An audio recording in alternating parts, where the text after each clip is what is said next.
So hello everyone, I am here with Martha Dougherty. Martha came to me for help. She wanted help quitting smoking. And so I got to tell you, Martha is a psychotherapist. So my heart skipped a beat when I first spoke to Martha, and and she told me what she does for a living. So I thought, oh gosh, this is going to be interesting. It went really, really well, but initially that was definitely my thought. So I'd never really been intimidated by a client before until I met you. You know that? That's funny because I'm always intimidated by other people when I'm learning something new. Well, I should also say that I quickly got over it though, because I just thought about it and I thought, well, if people look at me and say, well, he's helped me with my problems, therefore he must not have any, I realize that's ridiculous. And so as soon as I started to think like that, and of course you know what I'm talking about, I mean, it makes sense to us. This is what we do. Yeah. It doesn't necessarily mean that we don't have any issues of our own. So once I kind of got that into my head, I thought, okay, no, this is just another client. Yeah. I can help her. And which I did, because you quit smoking. I did. Yeah. I did. So why don't you go and just tell people about your smoking history, when you started, what your struggles were, and so on. Smoking over 20 years, and it was just family culture.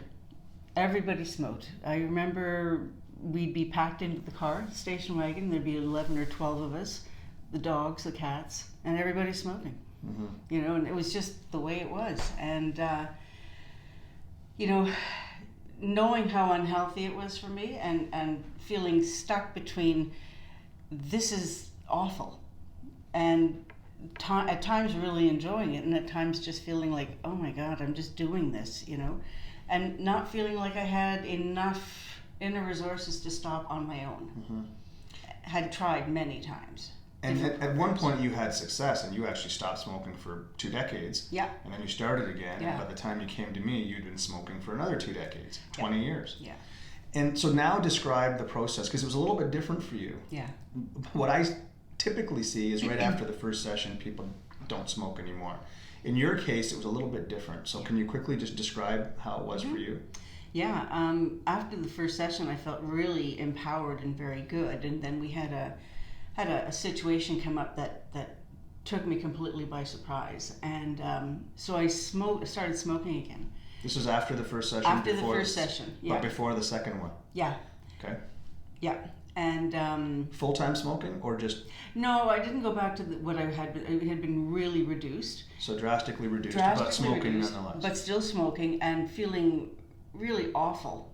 Not feeling shame, and well, there was shame because it's just an awful habit, but feeling really down on myself for, and dealing with this other issue that was significant, and and of course it's tied into other things, but it was drastically reduced, and then coming back, it was hard coming back because it was like, I wanted to be one of the first, Everybody wants to quit after the first session, right? Well, that's why we to come be here. fair, if I really felt that strongly that everybody would quit after the first session, I wouldn't book people for multiple sessions. Mm-hmm. Yeah. And yeah. Yes, that typically happens, but it doesn't always happen, and we don't give up. Yeah. Because you just need that little missing piece, and you got that in your second session. I did. No craving since then, you told me. No. I've had some significant things happen, and would normally feel like the rug had been pulled out from me, and I did feel that actually this week. Yes. But no, smoking is not part of the go-to stuff anymore. All right. At all. I want to ask you, being a psychotherapist, what things did you experience through this process with me, because you've completed your sessions, that maybe you may have learned something to take back to your own practice, things that maybe you've experienced that from an NLP perspective are, maybe there's some convergence with what you do, but it's different. Something of value, something that you, and without getting into details, was there anything like that where you thought, wow, this is an interesting way of doing it, and I think I can use this with my clients? Absolutely, yeah. That was really a helpful thing. We did some work where I'm stumping here. We did some really interesting work around life and identity and whatnot. And I found that techniques that you used were really thorough, really meaningful, and had real impact, and worked at a faster rate than other things I've used in my practice. And yeah, and you know, in terms of feeling less, sometimes clients have a really hard time releasing the pressure and the weight of the past. Absolutely. Right? Yes. And so I found one of the techniques, a couple of the techniques you used with me was really helpful in feeling lifted from that.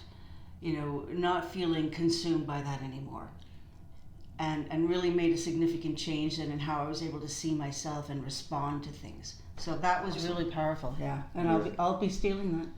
Absolutely. You know what? You can send me an email if you have any questions and say, "Look, I don't remember exactly how you did this."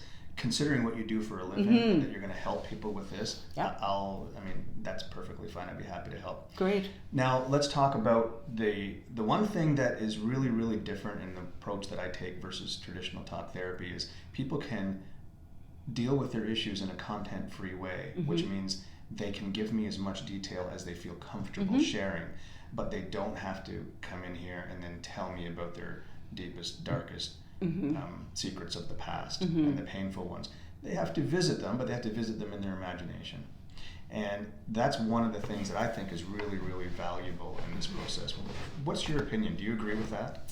I do. I think psychotherapy in general is, you know, if you're doing long-term psychotherapy, then you will go into the in-depth stuff, because that's all the formative stuff and attachment and whatnot.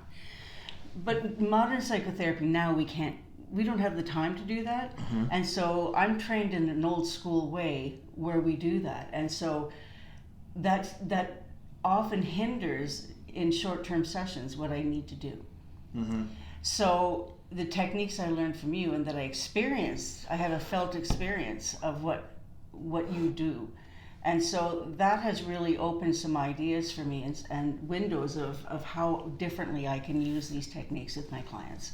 Does that explain to you in some way when I get clients, and if you've watched, I know you watch some of my videos on my YouTube channel and my Facebook page, but I'll get clients that tell me that they've had psychotherapy for years and they've got some results from it, but it doesn't help everybody. I also know that the people that are helped by it, they're not coming to me.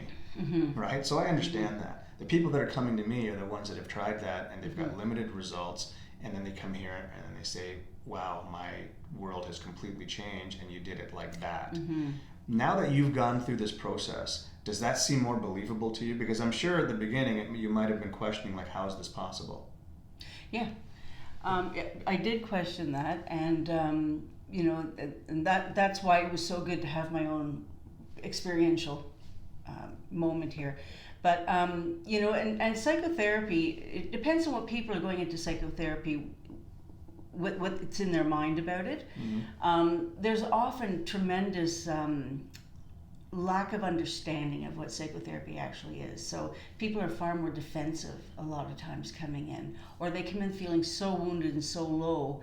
There's this power dynamic people have in mind when it comes to psychotherapy. So you're righteous, you're more righteous, you're a better brand of human being than I am because I'm wounded. And that's a dreadful thing, like that's a horrible thing.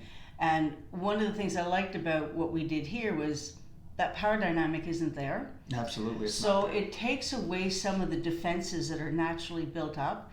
And sometimes in psychotherapy, it takes several sessions just to break down those barriers. So this really helped to make it comfortable to lean into.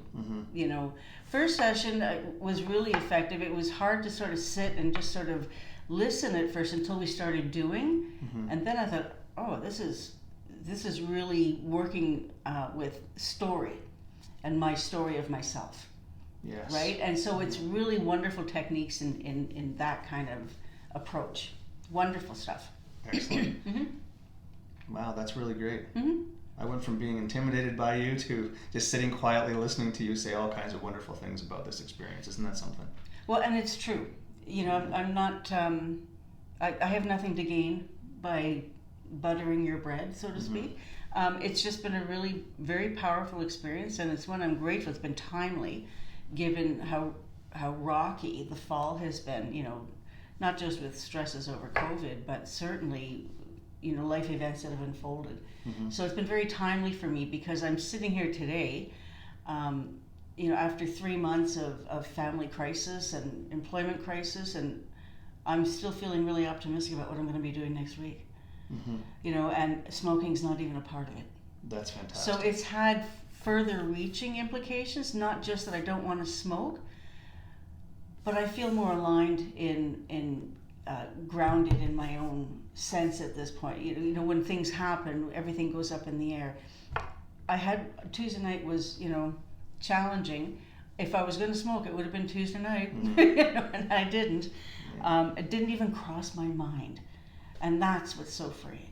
Yeah, Yeah. beautiful. Yeah. Excellent. Let's do this. Let's make an agreement going Mm-hmm. forward. You have any questions and you've got something with a client and you think this is a person that could benefit, but you don't exactly remember how we did something, Yeah. send me an email or a Okay. text or call me. But sometimes I might have questions because I'm not a psychotherapist. Sure. So you're a wealth of knowledge for me as well. Okay. And it would be helpful if I could send you an email Yeah. and say, you know, this is my client, Joe Blow. This is what's going on. This is what I've done. This is what I've seen. What do you think? Mm-hmm. How does that Absolutely. sound? Sure. Excellent. We can help each other. Yes. Awesome. All right, listen, thanks very much for doing this video. My pleasure. And congratulations on being a non-smoker. Thank you.